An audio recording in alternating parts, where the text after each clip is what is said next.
Because you've been covering pageants lalo rin sa Mutya ng Davao, do you see may potential na magsali sa Miss Earth sa inyong...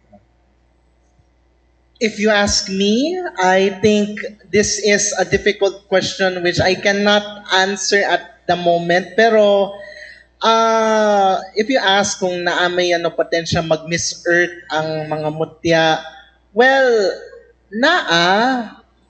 I think I remember but I think the last time kanin si former mutya nga si Janelle Lasotti, she had joined Miss Philippines Earth, I think.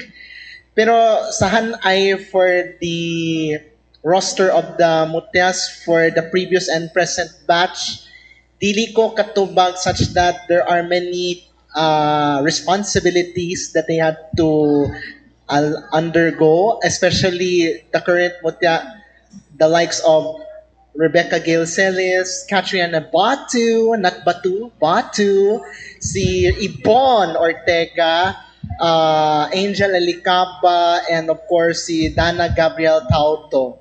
So I think it is up to them that they will decide.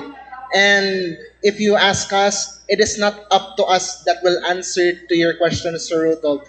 Let's leave it to those mutya if they decide for themselves whether if they go for a bigger pageants, not just Miss Earth but also Miss Universe.